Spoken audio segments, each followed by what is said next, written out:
So yeah, hey guys, my name is Akash, and today I'm going to give a talk about deploying LLM-based inference pipelines to Kubernetes. I am a founder of an AI agency called the Writing.dev. That's just a fancier way of saying that I work for other people. And that's my QR code. So in case you want to learn more about it, you can learn more about my website. You can scan that. Are you guys? Is this visible? I feel like that's not visible for you guys, is it? This way. I think I got a. Just don't watch out. Can I move it? Yeah, you can move it. I think we might have to. No, it's fine. It's exposed. Yeah. Cool.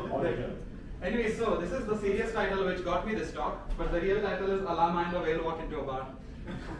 And today we are going to talk about deploying Olama to Kubernetes, and I'm just going to go into what that means. Olama is a tool which allows you to serve LLMs locally, so you can quickly download and test LLMs on your own laptop, or you can also deploy them onto a HTTP endpoint. And we are going to use Kubernetes, which is a scaling platform, so that rather than just running it on your machine, you can run it. Sorry, that's distracting. So you can run it you can deploy it to a cloud, so that your organization can benefit from it as well. So yeah, as I was saying, is it good? Yeah, it's fine. Maybe Ben, yeah, this way instead of back. Yeah, there you go. Perfect. Is it okay? That's even better. Sorry, Akash. Safety. Thank you. So yeah, as I was saying, Olama is a county town of North Country Tyrol. No, I'm just kidding. Olama is the app which is the thing I was just talking about. So let's have a quick look on the website itself. I think it's quite plain and simple. You just get up and running with large language models locally. You can click on the model section here, and then it has a list of all of the available models. Right now, Gamma 3 is at the top because they did a new release.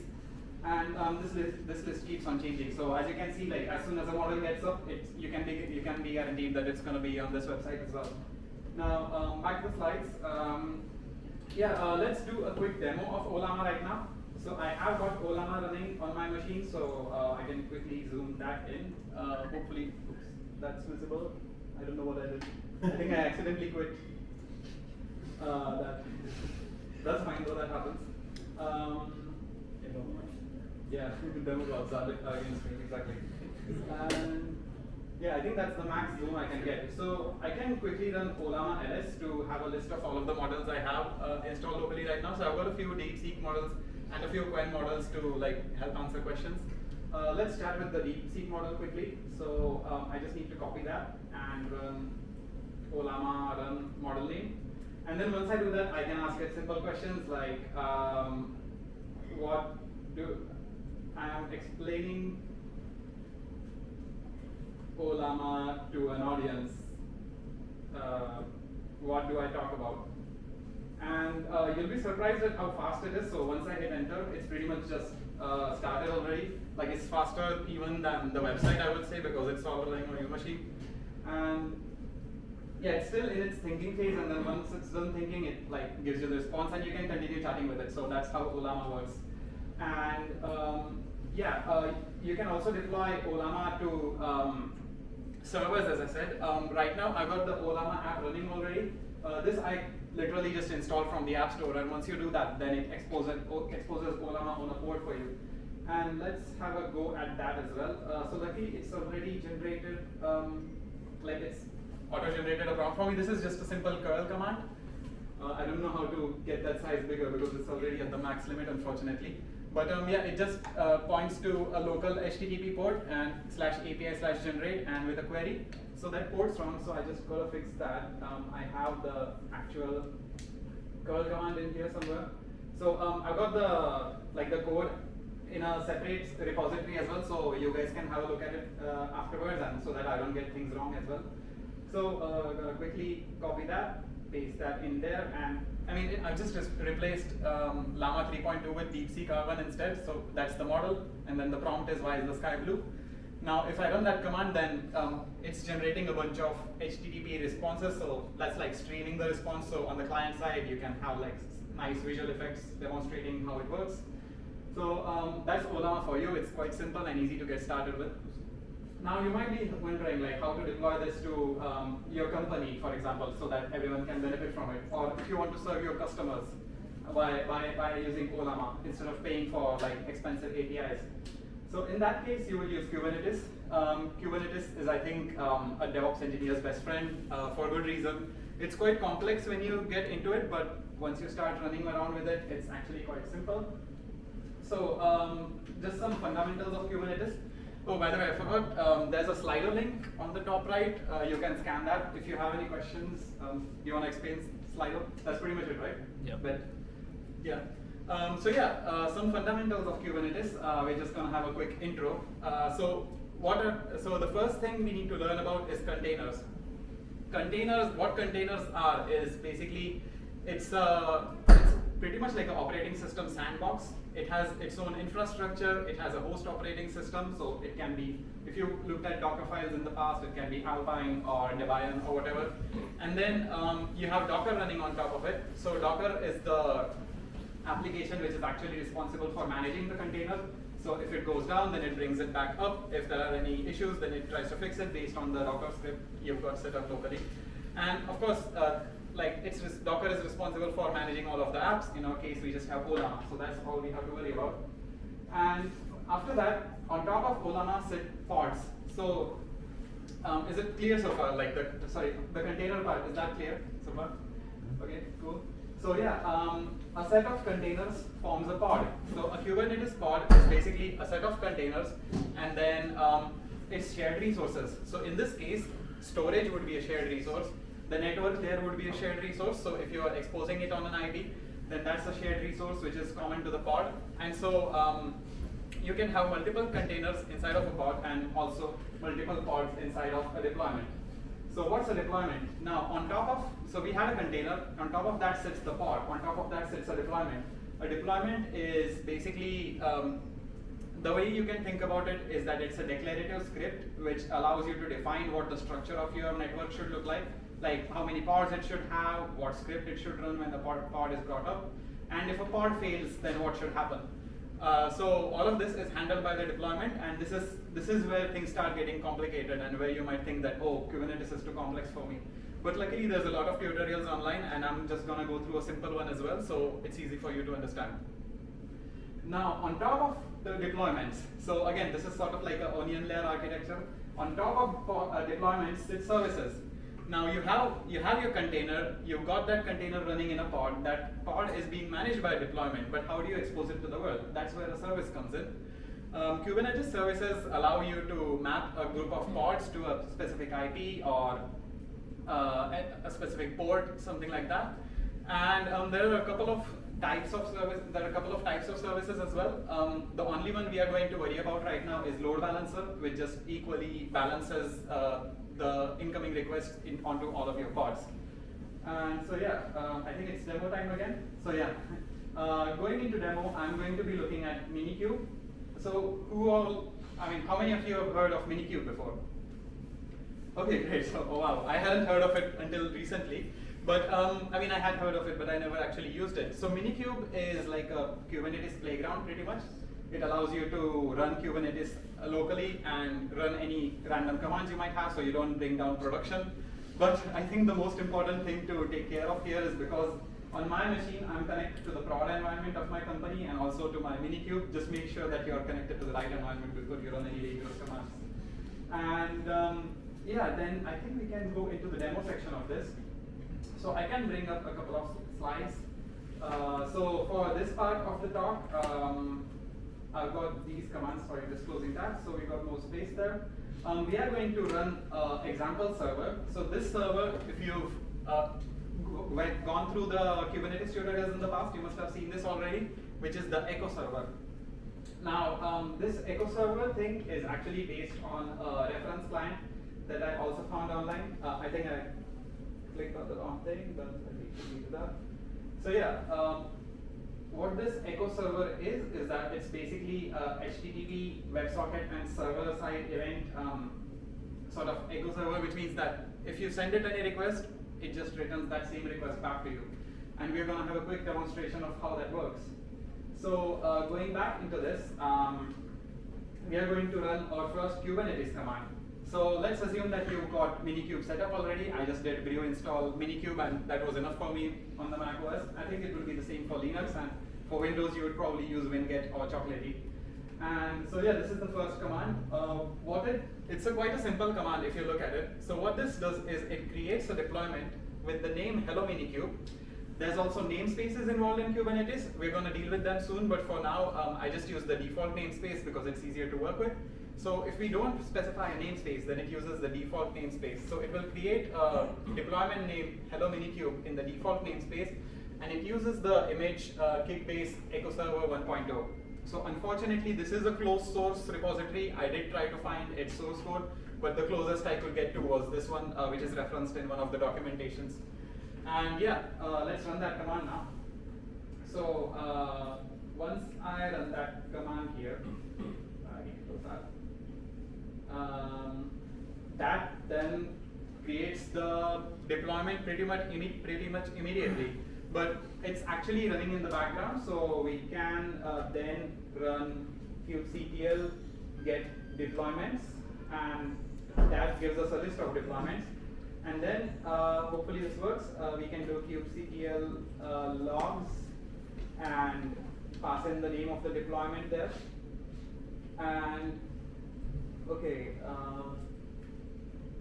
well, I think I am going wrong in here somewhere. I'm probably missing something. You need to give the name of the pod. Name of the pod, right. So I need to do describe, right? To Get pod, yeah. And then kubectl log. So sorry, thanks for helping me out. Kubernetes is still too complicated for me, so I need to get help once and then. So yeah, if we run this, it just says echo server listening on port 8080, which means that the server has started on the deployment. And now from here, we need to create a service. So as we previously described, we need a service which exposes that port to the public internet, in this case, your laptop. So what we are going to do is now run this expose deployment command. Hopefully I don't have a service running already. But once I run this, again, I'll quickly explain this. This exposes the deployment with the name Hello Minikube. And the type is set to load balancer, and the port it exposes is set to 8080. And I think that because the internal port is 8080 and the external port is 8080 as well, there's not much configuration you have to deal with here anyways. So let's quickly expose that. Once that's done, the service pretty much gets started immediately. And once we do that, we can then get a list of our services. So yeah, now we have the service Hello Minikube running as a load balancer on an internal cluster IP, but the external IP it's using is 8080. Sorry, it might not be 8080 because once we run this command, Minikube service Hello Minikube, then what it does is that it randomly chooses a port to run it on, and then it opens up your browser with that port open. So now this is like the simple, that's the sample that we are running right now. So we sent it a HTTP GET request, and that's what it returned to us here in this format. And if I run, if I pass in anything else, because it's an echo server, it just returns the same thing back to us. So that's Kubernetes for us. And now this is again a pretty short talk to be honest. So now what we are going to do is we are going to combine Kubernetes with Ollama. So we learned how Ollama works. We had a look at deploying a sample Kubernetes app. And hopefully with this knowledge, then we can deploy a Kubernetes app to, an Ollama app to Kubernetes. So I think from here, let's go back to the slides. So now I have a simple set of commands again to deploy this, but we need to look at a couple of configuration files. So this is where the complexity into Kubernetes mostly comes in when you have to deal with configuration. In this case, in the previous case, because it was a sample app that I was running with, and I didn't have to worry about configuration much, I just used the existing commands. But in this case, since we are doing custom deployments, I'd much rather have my own configuration so I can more minutely control what, how the application would work. So in this case, we can quickly go through what the configuration for the deployment here means. So API version, that's the API version of the Kubernetes deployment configuration. In this case, it's being stabilized at 1, so we just use that. And we define the kind of this configuration, which is deployment, of course. And then the metadata here is the same arguments that we passed in the previous command. So the name is the name of the deployment, that's Olama. And then I'm deploying it to a namespace called Olama as well, so that it doesn't sort of collide with my other projects that I might have deployed to the default namespace. And after that, we define a spec for our deployment. In this case, this is sort of the other way around. So the selector here means that the selector match labels name Olama. What this means is that this deployment should apply to those pods which have the name Olama associated with them. And then what we have here below is the actual template for that pod.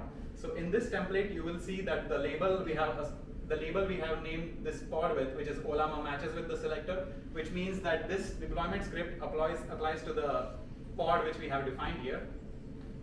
And inside of that pod, what we do then is that we define a container. So as I said, like a pod can have multiple containers. In this case, we are just deploying one, which would be the Olama latest one. This is something that you can quickly Google and find online. This is the default Olama container, which is available on Docker.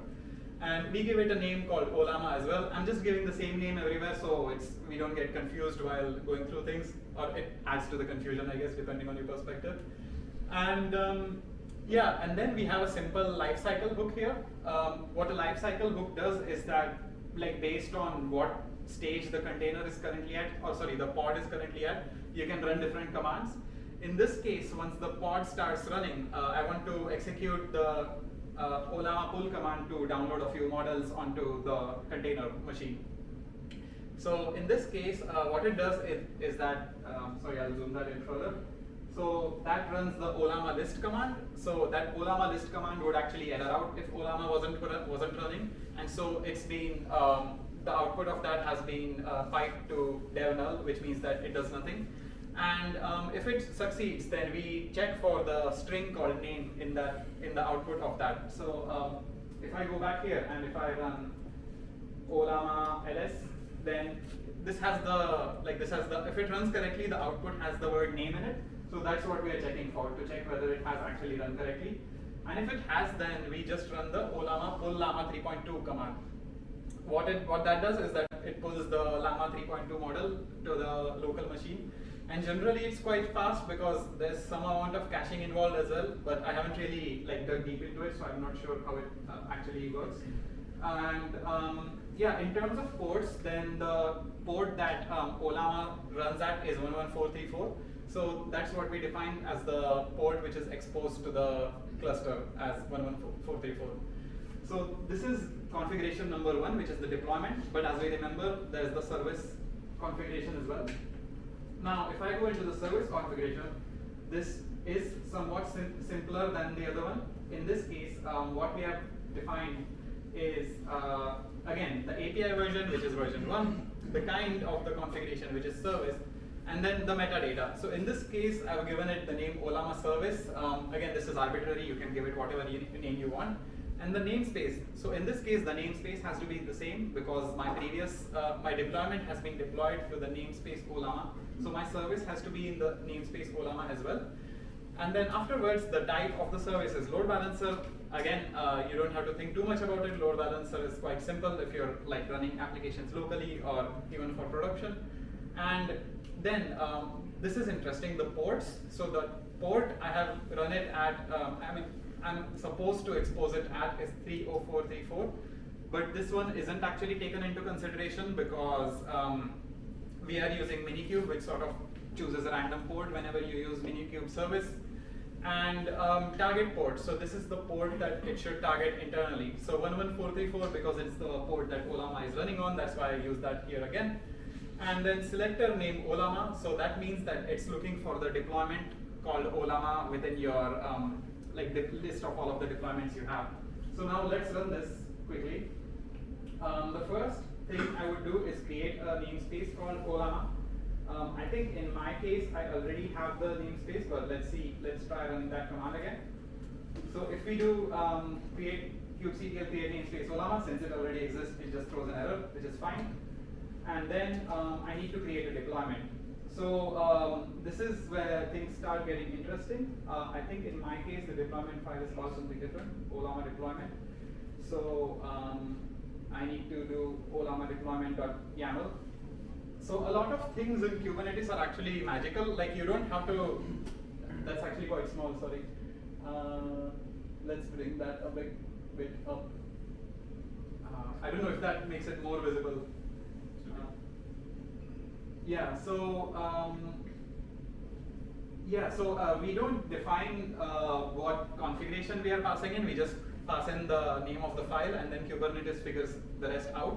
So in this case, I just apply Olama deployment.yaml, and then once that gets run, deployment gets created, and then we can do kubectl get deployments here, I think.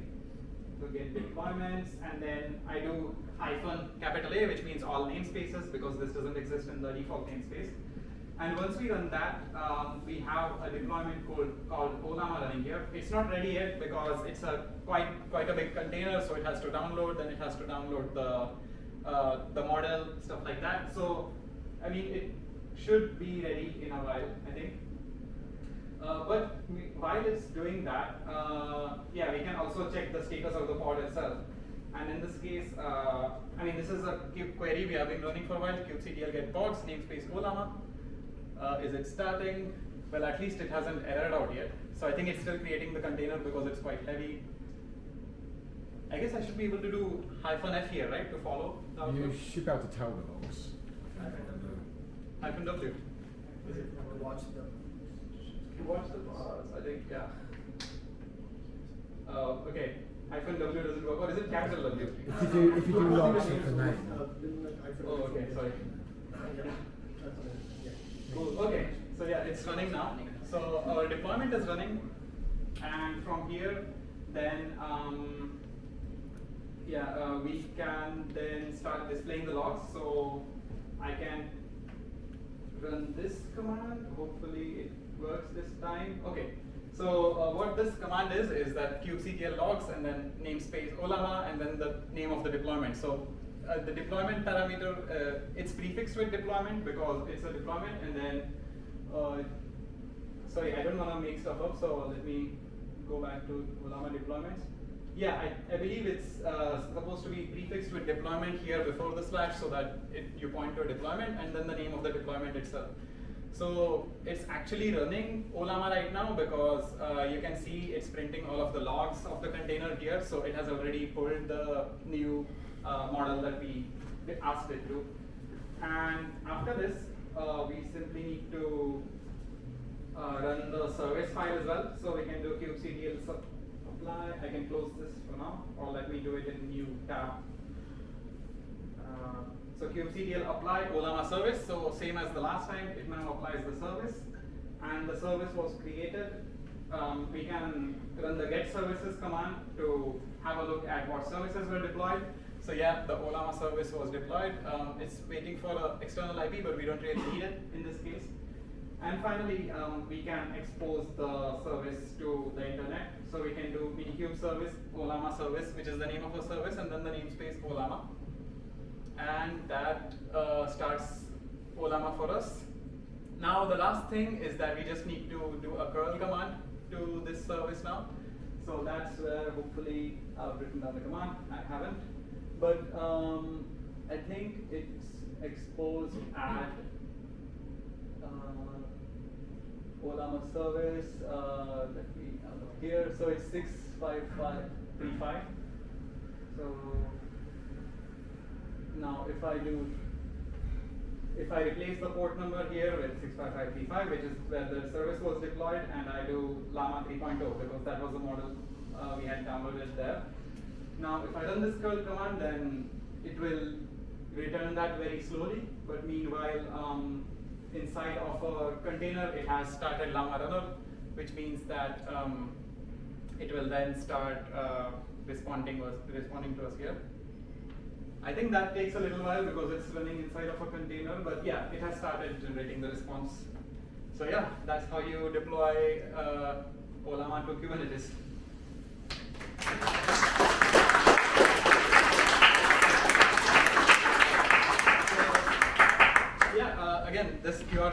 website. These are all of my socials. So at the writing them everywhere, that's my website, and that's my email in case you want to reach out to me. And yeah, are there any questions? Yeah. What's the minimum resource you need for the volume and for the network constraint to just deploy it in production? I'm not actually quite sure. I think you have to play around with it because you can download models at runtime as well, which might restrict, which might hit the limit you might have set for Ollama anyways. So you might need to play around with it. I'm still new to these LLMs. I'd just like to know, like when you say you run in your laptop, like how does it work? Like does it still need to get internet access to pull those responses, or how does it generate those responses? I can sort of give you the medium length answer. So Ollama runs on top of Llama CPP. So Llama CPP is a quantized version. It's like a framework built by G. Gergano, who is a developer who does this. So he quantizes heavy models into smaller models. So what quantization is it's sort of the process of compression, but for models themselves. And then he has built the toolkit around compressing models and also around running those models locally. So if you just ran Llama CPP by yourself, then you would be able to do it by yourself anyways. But what Ollama has done is that it's sort of simplified that setup.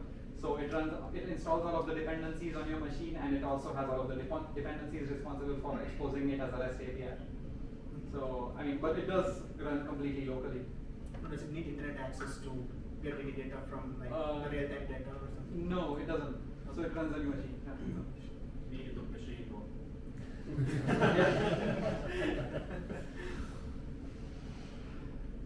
Question. Can a Llama plug into, say you're a company and you have your own internal LLM model, can you plug it into your own artifact repository of your own ML models, for example? Yeah, I guess what you're talking about is what's known as RAG. So you would have to implement your own RAG pipelines on top of Ollama. Okay. So Ollama doesn't do it for you. Okay. Any other questions? There's one on here.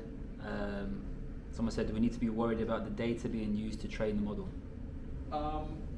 This is actually a really good example of why you don't have to be worried about it, because it runs completely on your machine. No data gets shared online. So this is in fact the exact use case for you if you are worried about your data being trained on by LLM models. That's it. Good stuff.